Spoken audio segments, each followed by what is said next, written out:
I married Amelia Carter when I was 28, after 7 years of loving her like my future depended on it. We'll grow old together, she used to say, laughing, her hand squeezing mine. A house, kids, chaos, all of it. I believed every word. I built my life around those promises. Do you ever think about what our kids will look like? I asked her one night while washing dishes. She shrugged. Someday, not now. At least someday, I said, smiling. She didn't smile back. At first, I told myself it was stress. Work is killing me, she said whenever I asked. Can we not talk about this tonight? So I waited. Weeks turned into months. Every conversation ended the same way. You're rushing me. I'm not rushing, I said. I'm just asking. And I'm saying not yet. I noticed other things too. Her phone never left her hand. She tilted the screen away from me. Fingers flying, smiling at messages that weren't mine. When I walked into the room, the smile vanished. You okay? I asked once. Fine, she said too quickly. Why? No reason. The house grew quiet in a way that felt wrong. We ate dinner without talking. When I reached for her at night, she shifted away. You're tired? I asked. Just exhausted, she replied. Don't make it a thing. But it is a thing, I said softly. She rolled over. You overthink everything. Dr. Harris became part of our marriage the day I finally convinced Amelia to come with me. Just a checkup, I said, no pressure. Dr. Harris folded his hands and smiled politely. Medically, there's no issue preventing pregnancy. Amelia stared at the floor. So, it's just timing? I asked, hopeful. He hesitated. That's something you both need to discuss honestly. In the car, the silence screamed. I broke first. He said everything's fine. I heard him, she said. Then why won't you even try? I asked, do you not want a family with me? She exhaled sharply. Why are you making this so dramatic? Because it matters to me. Everything always matters to you, she snapped. That night, I couldn't sleep. I watched her back as she scrolled on her phone, the glow lighting her face. I finally said it. Amelia, do you want a child with me? She didn't look up. No. The word landed softly, like it wasn't dangerous at all. No? I repeated. She sighed and set the phone down. I don't want a child with you. With me, I said slowly. Yes, she said, calm, casual. With you. I waited for her to explain, to laugh, to say she meant not now. She didn't. My chest felt hollow, like something had been pulled out without warning. Did I do something wrong? I asked. This isn't about you, she said. Stop taking everything personally. But it is personal, I whispered. She stood up. I'm done talking. I stayed in bed, staring at the dark, replaying every promise she ever made. Inside me, something cracked quietly. I still loved her. I still hoped she would change. But for the first time, I felt the promise we build our life on break, and I couldn't put it back together. The next morning, I tried once more. Amelia, help me understand, I said over coffee. She didn't sit down. There's nothing to understand. 7 years isn't nothing, I said. She looked at me like I was late to the truth. People change. So did you ever mean it? I asked. She hesitated, then said, I meant it then. That answer hurt more than a lie. I nodded because I didn't trust my voice. I watched her leave for work without a goodbye, the door closing behind her.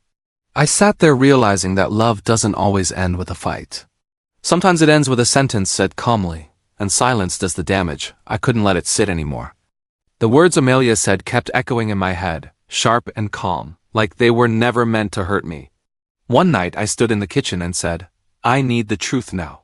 She didn't look surprised. About what? About why you don't want my child, I said. Not excuses, the real reason. She crossed her arms. I told you, I don't want to be a mother.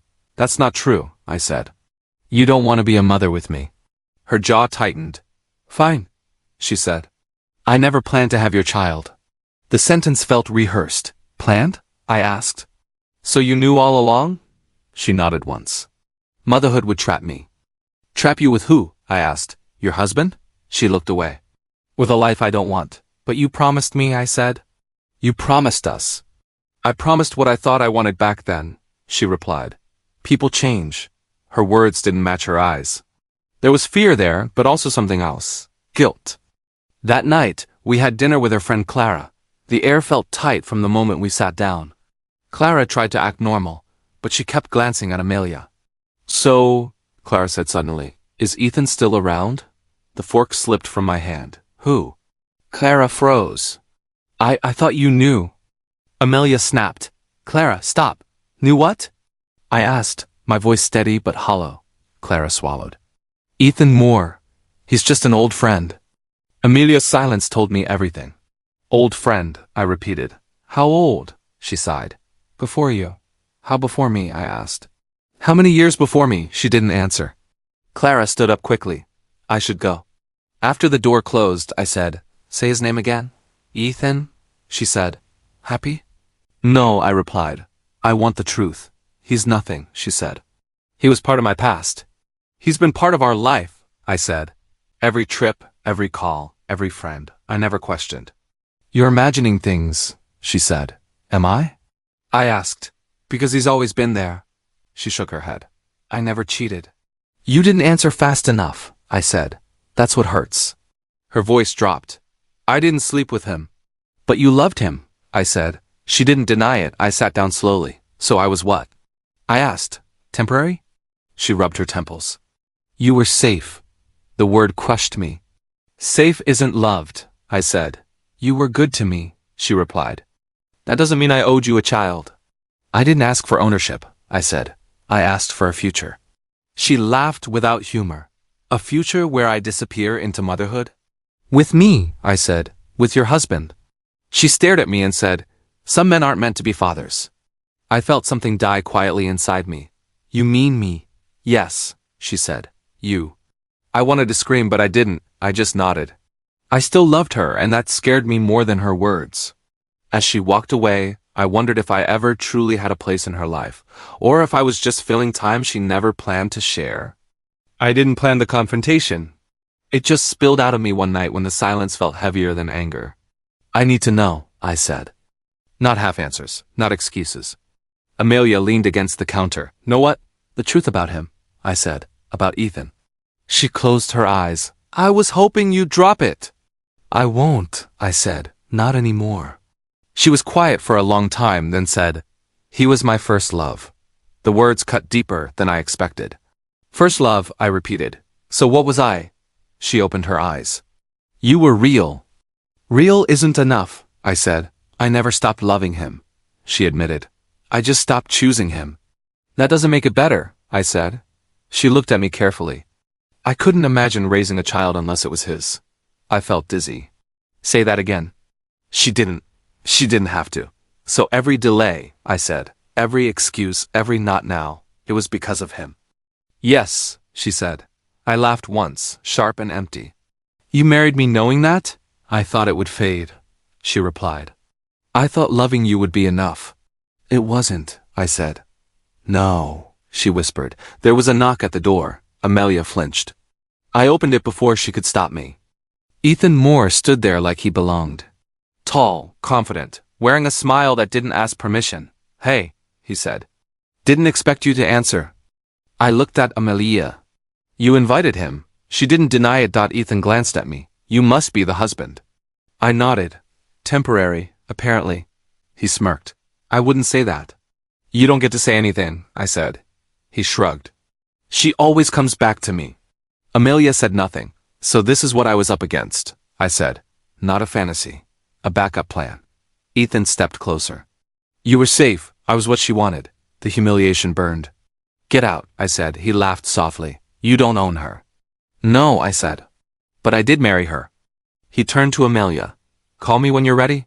He left like he'd already won. I looked at Amelia. Was I ever your choice? She hesitated. That pause answered everything. You were shelter, she said. You gave me peace.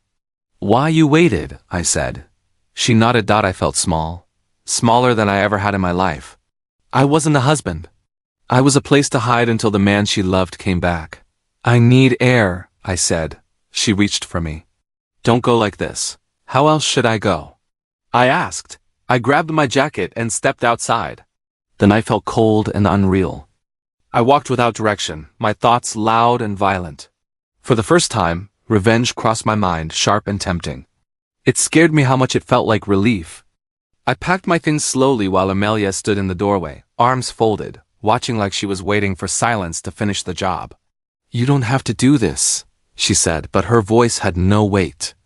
I looked at her face, searching for regret, for fear, for anything. There was nothing, just relief. Say something, I said. Anything. She shook her head. I'm tired. That was all. No apology, no tears. I folded shirts we bought together, stacked memories into a suitcase, and realized she wasn't losing a husband. She was clearing space. When I zipped the bag, she stepped aside without touching me, and the sound of the zipper felt louder than our entire marriage. I checked into a cheap hotel that smelled like dust and old soap. I lay on the bed staring at the ceiling, replaying every argument. Every delay, every lie I ignored because loving her felt safer than questioning her.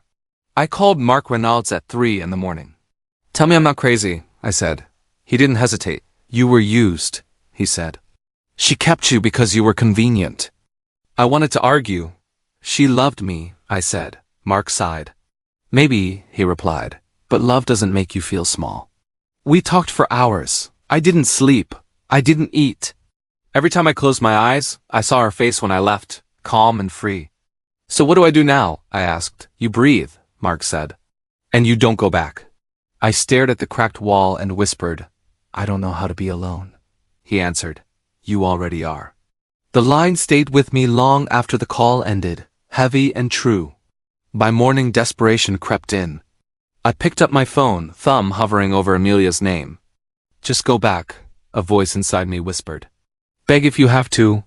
I imagined telling her I would accept anything, even emptiness, if she stayed. The thought made my stomach turn. I called Mark again. I want to go back, I admitted. He was quiet, then said, If you do, you'll disappear. I sat on the edge of the bed, shaking. I don't know who I am without her, I said. You're the man she didn't choose, he answered. But you can still choose yourself. I cried for the first time in years, not loudly, just enough to feel it. I opened my laptop with trembling hands and stared at the separation form. This isn't revenge, I told myself. This is survival. My finger hovered over the submit button. Images of our wedding flashed through my mind, her smile, my certainty. The life I thought we were building. I heard Mark's voice again. Staying will destroy you. I typed my name. I typed hers. Each letter felt like tearing something loose. I paused once more, hoping for a reason not to do it. None came. I clicked submit and leaned back, empty and strangely calm. I wasn't winning. I wasn't punishing her. I was leaving because staying would erase what little self-respect I had left. That night, alone in a room that wasn't mine, I understood something clearly. Love that costs your dignity is not love. Walking away didn't make me strong. It just kept me alive. I imagined her reaction when she saw the notification and felt nothing but distance. I didn't hate her. I didn't love her anymore either. I closed the laptop, lay back, and let the ceiling fan hum above me. Tomorrow would hurt. The days after would hurt more. But I knew one thing with certainty. If I went back, I would lose myself completely. I said it out loud. I'm done. The words sounded weak but real. For the first time, the future wasn't shaped by her decisions. It was empty, uncertain, and mine. I breathed slowly, counting seconds, reminding myself I had survived worse pain before and could survive this too. Even if I didn't believe it yet, I held onto that thought like a rope. It was thin, but it was enough to keep me standing. And for now, that had to be enough. I refused to fall. Not tonight. Ever. Months passed before the noise inside my head finally quieted. My days became smaller, slower, safer. I took a short-term consulting job I didn't care much about, just something to fill time. That's where I met General Robert Hayes. He studied me longer than necessary during our first meeting. You're not afraid of silence, he said. I shrugged. I've had a lot of it. He nodded once. Good. Silence tells the truth. He asked sharp questions, listened harder than he spoke, and somehow never made me feel interrogated. One afternoon, he said, You carry loss in your posture. I didn't deny it. Loss teaches discipline, he added, if you survive it. I wasn't sure if I had, but I respected that he didn't pretend to be gentle. I met his daughter Elena by accident in the hallway. She handed me a file and said, You dropped this. Her voice was calm, steady. Thanks, I replied. She smiled politely and didn't linger. Later, General Hayes said, That's my daughter. I nodded, unsure why my chest tightened. Over the next few weeks, Elena joined us for coffee sometimes. There was no flirting, no curiosity masked his charm. She asked simple questions. Do you like this work? Do you sleep well? When I answered honestly, she didn't react, didn't judge. She just listened. Once she said, "You pause before you speak." I laughed quietly. I used to speak without thinking, she nodded. Pain changes pacing. I didn't feel the need to explain myself. That was new. Silence around Elena felt different. It didn't demand anything. With Amelia, silence had been a weapon. With Elena, it was space. Still, Amelia's shadow followed me. Some nights, I caught myself comparing the way Elena listened to the way Amelia never did. I hated myself for it. You look distant today, Elena said once. I'm just tired, I replied. She accepted that answer. No pushing, no suspicion. That acceptance unsettled me more than anger ever did. General Hayes watched us quietly. One evening, he said, "You don't chase people." I shook my head. Not anymore. He smiled slightly. Good, chasing weakens men. I wasn't sure I agreed, but I knew I was done begging anyone to stay. We sat together on a bench outside the office building as the sun dropped low. Elena stared ahead and said, "You don't talk about your past." I hesitated. I don't know how. She nodded. You don't owe me details. The wind moved gently between us. For the first time in months, I didn't feel restless filling the silence. She turned her head slightly and asked, almost softly, "What did you lose?" The question wasn't sharp. It wasn't curious. It was honest. I opened my mouth and closed it again. No one had asked me that without already deciding the answer. I felt seen without being evaluated, and that scared me more than rejection ever had. Elena and I didn't grow close the way I once thought closeness worked. There was no rush, no spark I could point to and explain.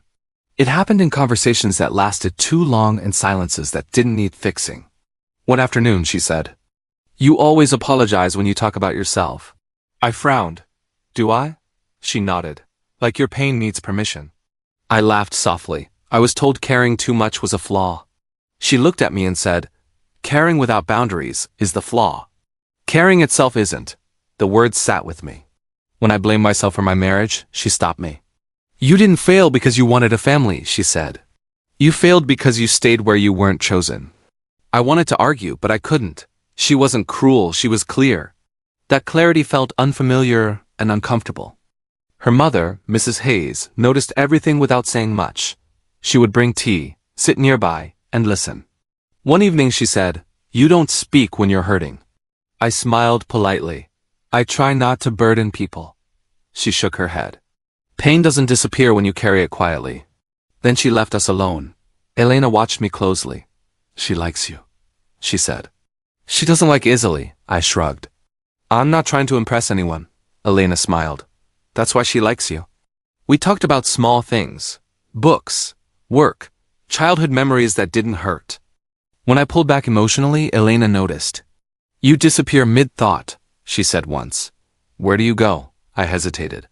"Back," I answered. She nodded. "You don't live there anymore." No one had said that to me before.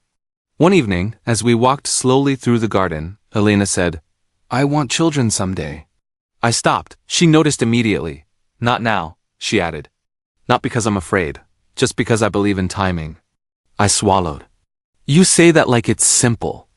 She looked at me. "It is, when you're honest." My chest tightened. There was no pressure in her voice. No demand. Just truth. "Does that scare you?" she asked. I nodded. "Honesty scares me now," I admitted, "because I trusted the wrong person." She didn't defend Amelia. She didn't compare herself. She just said, "That wasn't your failure," I exhaled slowly. I realized how starved I'd been for sincerity that didn't come with manipulation. With Elena, words didn't hide things. They revealed them. I fought myself quietly. Every time I felt warmth, I reminded myself what love had cost me before. "You keep waiting for me to leave," Elena said one night. I looked away. "I don't know how to stop," she replied. "You don't have to stop. Just don't punish yourself for surviving." That sentence changed something in me. I didn't want to love again. I was afraid of what love could take. But I also felt myself softening slowly against my will.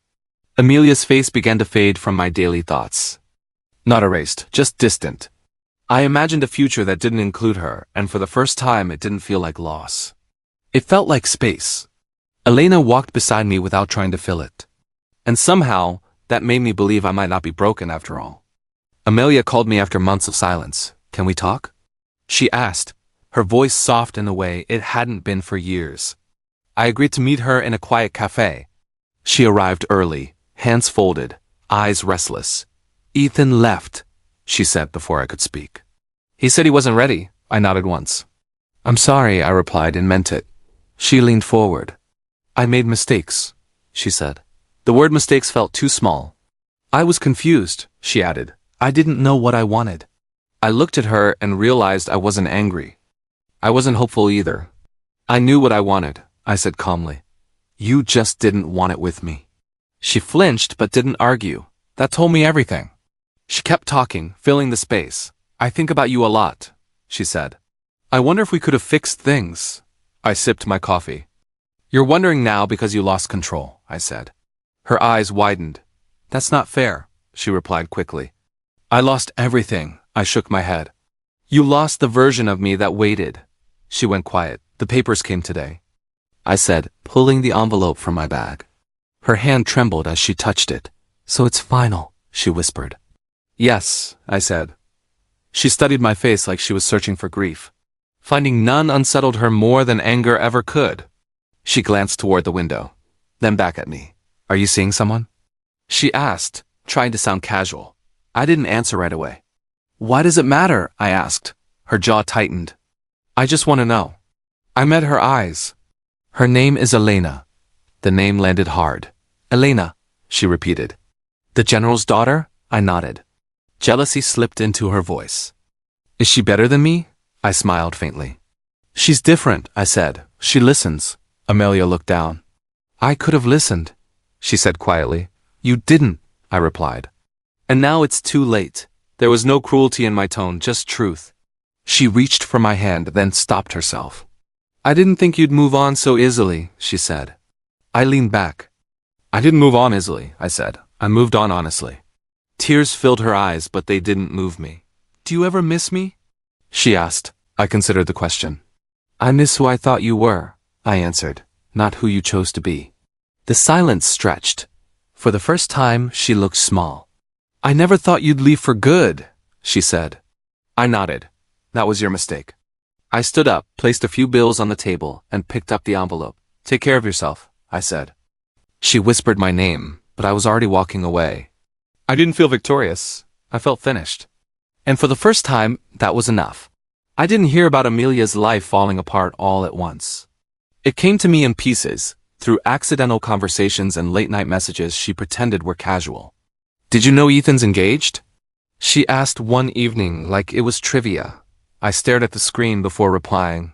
"No," I typed. "I heard it yesterday," she said. "He didn't even tell me himself." I didn't respond. A minute later, she added, "I guess I was never really his choice." I almost laughed at the irony, but I didn't. I closed the app and sat quietly, realizing how different this felt. Months ago, this news would have shattered me. Now it landed softly, like something that wasn't mine to carry. Her messages didn't stop. "Work's been slow," she said another time. They passed me over again. I remembered how ambitious she used to be, how certain she was that everything would bend her way. "People don't return my calls anymore," she admitted once.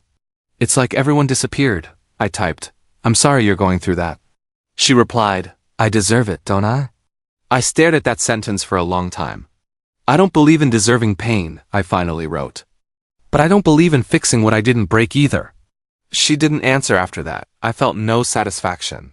Just distance. Karma didn't need my approval. It was already working. While her world narrowed, mine grew quieter in a good way. Elena and I settled into something steady. "You don't rush," she said one night. "I used to," I replied. She smiled. "I can tell." We talked about our days, about plans that weren't urgent. There was no drama disguised as passion, just presence. One afternoon, General Hayes called me into his office. "Sit," he said. I did. "You're building something stable," he said. "Don't confuse calm with boredom." I nodded. "I almost did once," I admitted. He looked at me carefully. Men repeat mistakes when they romanticize chaos. His approval wasn't loud, but it mattered. It felt earned, not handed to me because of Elena. Amelia called me late one night. I almost didn't answer. "I'm not okay," she said, her voice small. "I know," I replied. She hesitated. "I regret everything," she said. Not just losing you, losing myself. I closed my eyes. I hope you find yourself again, I said honestly. I don't know how, she whispered. I took a breath. Neither did I said. But it wasn't my job to teach you, she cried softly. I stayed silent. When she hung up, I felt heavy, but not responsible. I didn't celebrate her pain. I just refused to interrupt its lesson. Later that week, Elena noticed my mood. You're quiet, she said. Old ghosts, I replied. She nodded. They don't scare you anymore, she observed. They don't, I agreed. We sat together without speaking. I realized then that stability wasn't dull. It was healing. Amelia's chaos no longer pulled at me. Her regrets didn't rewrite history. Karma hadn't arrived with drama or revenge. It came quietly, through absence, through loss. She finally understood. And for the first time, I let it work without stepping in. I chose not to save her. I chose not to hurt her. I chose myself. I didn't plan the proposal as a dramatic moment. I planned it as a quiet truth. Elena and I sat on the balcony watching the city lights, and I said, I don't feel afraid anymore. She turned toward me and asked, Is that why you're shaking? I laughed and said, No, I'm shaking because I'm certain. I told her I wasn't asking her to save me, fix me, or replace my past. I'm asking because I know who I am now, I said. She listened, like she always did, without interrupting. When I finished, I opened the small box and said, Will you marry me? She smiled, not surprised, not overwhelmed, just calm. Yes, she said. I've been choosing you too. Later that night I called Mark. She said yes, I told him. He laughed loudly. Of course she did, he said. You finally stopped begging life to want you. I leaned back and stared at the ceiling. I used to think betrayal ruined me, I said. It didn't. It stripped me down. Mark was quiet for a moment. You're not the man who slept on a hotel bed staring at the wall, he said. You're the man who walked out and didn't look back. I smiled. I didn't know who I was back then. He replied, You were becoming him. That thought stayed with me. I wasn't proud because I won. I was proud because I survived without losing myself. Alina noticed the way my thoughts drifted. You're somewhere far away, she said gently. I was thinking about who I used to be, I replied. She took my hand. Do you miss him? I considered it. No, I said. He didn't know his worth. She nodded. Then don't mourn him. I realized something then. Amelia no longer defined my story. Not by what she denied me. Not by what she took. Her choices reshaped me, but they didn't own me. I wasn't a man abandoned anymore. I was a man who chose differently. General Hayes invited me to walk with him one morning. You've changed, he said. You carry yourself with intent now. I told him, I learned that love without respect is erosion. He nodded approvingly. Remember that, he said. Men fail when they forget who they became to earn peace. His words felt like confirmation, not instruction. I didn't need permission to value myself anymore. That was new. That was power. That night I looked at Elena and felt something solid inside me. I wasn't marrying her to escape loneliness. I wasn't chasing a future to replace a loss. I was choosing a life built on clarity, not hope alone. I finally understood that betrayal didn't end me, it shaped me. And the man I became didn't need anyone's approval to stand still and say, with certainty, I am enough. I didn't argue anymore. There was nothing left to defend. Emily looked at me like she was waiting for anger, for blame, for something loud enough to punish her. I stayed calm. That calm confused her more than shouting ever could.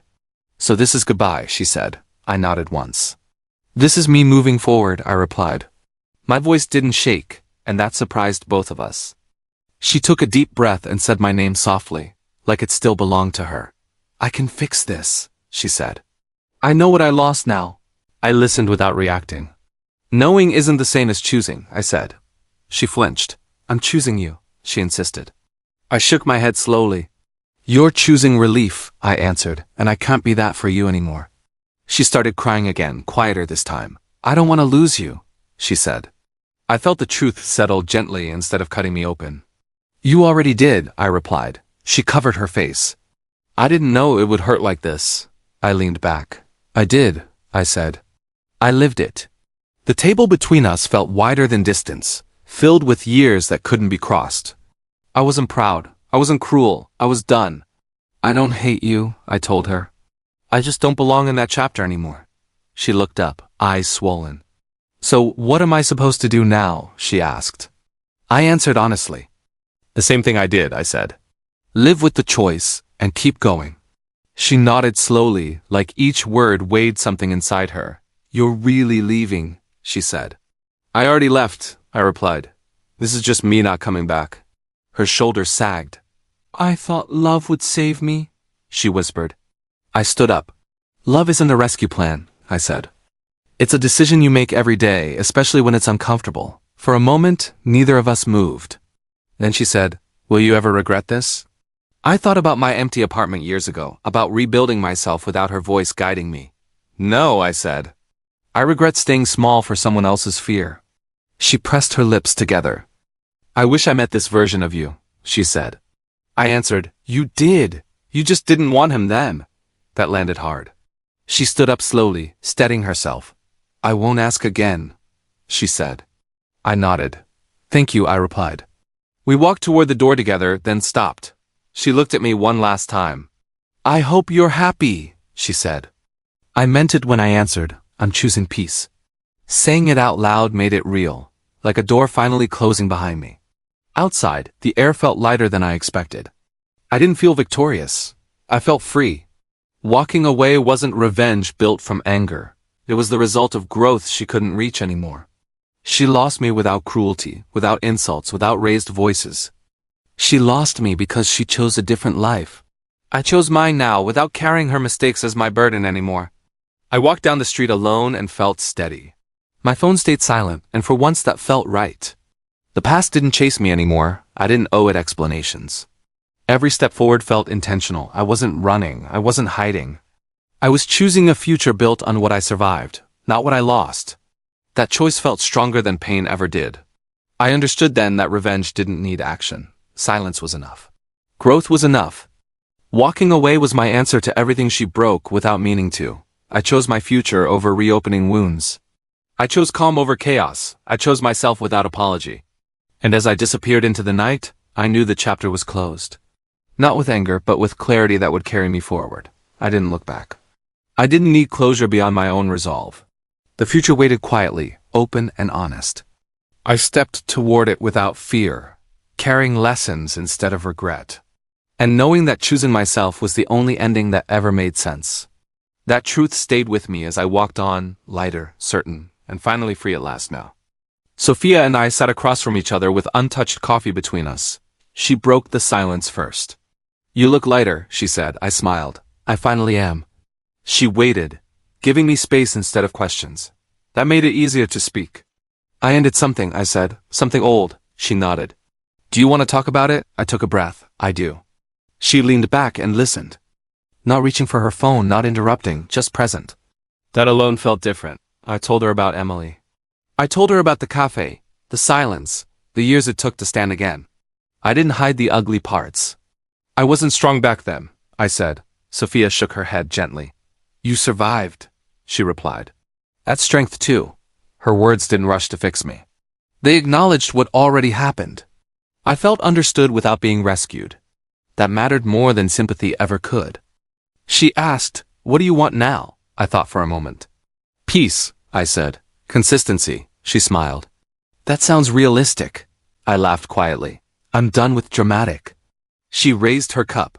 Good, she said. Drama is exhausting. We shared a small smile. No sparks, no tension, just comfort. I realized I wasn't trying to impress her. I was just being honest. Sophia said, I don't need promises. I nodded. I can't make big ones, she said. I don't want big. That settled something inside me. I told her, I don't want to be needed. She answered, neither do I. The relief was immediate. We weren't filling holes. We were standing side by side. That felt new and steady. I asked her what she wanted. She said, someone who shows up. I said, I can do that. She replied, then let's start there. No timeline, no labels, just intention. I noticed how calm my body felt. No racing thoughts, no fear of loss. Just trust growing slowly, without pressure. I finally understood why things never worked before. I had been chasing certainty instead of building it. We walked outside together. The night air was cool. She asked, are you scared? I answered honestly, A little, she smiled. Me too. That shared truth felt grounding. We didn't hold hands. We didn't need to.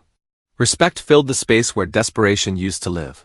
Before we parted, she said, "Thank you for trusting me." I said, "Thank you for not rushing me." She nodded. "We'll take it one step at a time." I watched her walk away and felt content, not anxious. That was new. On the way home, I thought about love. Not the kind that demands proof or sacrifices peace. The kind that grows quietly through honesty and patience. I finally understood what partnership meant. Not saving each other. Not fixing the past. Just choosing calm together again and again. When I reached my door, I realized something simple and true. I wasn't healed because someone loved me. I was healing because I learned how to love without losing myself.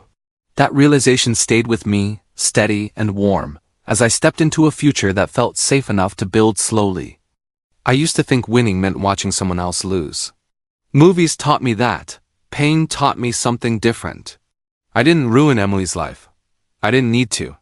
Life handled that on its own, quietly, and without asking for my help.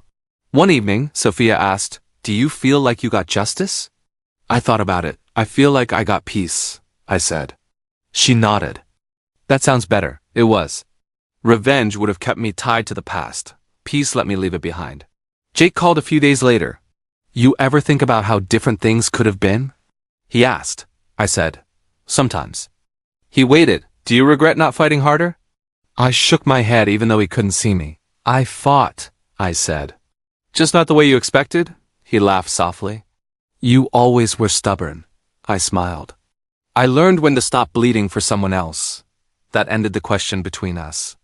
At work, Daniel pulled me aside. "You're steady," he said. "That's rare." I asked if that was a compliment. He said, "It's trust."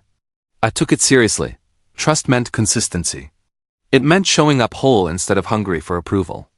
I realized how much I had changed when I didn't feel the need to tell anyone about my past. It no longer explained me. It didn't excuse me or define me. It was just something that happened. Sophia and I cooked dinner together one night. Nothing fancy. She asked, "Do you ever miss who you were?" I answered honestly. "I miss his hope." She said, "You still have it." I replied, "I just protect it now." She smiled. "That's healthy." The word fit. Healthy didn't mean perfect. It meant balanced. It meant calm after years of noise. I thought about Emily sometimes, but not with anger. I hoped she found strength somewhere, even if it came late. I didn't need her to apologize again. I didn't need her to understand me. Closure didn't arrive with speeches. It arrived with quiet mornings, steady work, and honest conversations. It arrived when I stopped measuring my worth against someone else's choices. One night, standing on my balcony, I said out loud, "I survived." The words felt simple and complete. I survived heartbreak without becoming bitter. I survived loss without becoming small. I grew without destroying anyone in the process. That felt like real victory. Not loud, not dramatic. Just earned. Sophia joined me and asked, "What are you thinking about?" I said, "The past finally feels far away." She rested her hand on the railing. "Good," she said. "The future needs room," I nodded. For the first time, I wasn't afraid of what came next. I wasn't chasing anything. I was building. I didn't win the way movies promise. I didn't stand over ruins and feel powerful. I won quietly. I won by walking away. I won by choosing growth over revenge, calm over chaos, and honesty over fear. I wasn't defined by who left me anymore. I was defined by who I became after. And that version of me was strong enough to keep moving forward without looking back.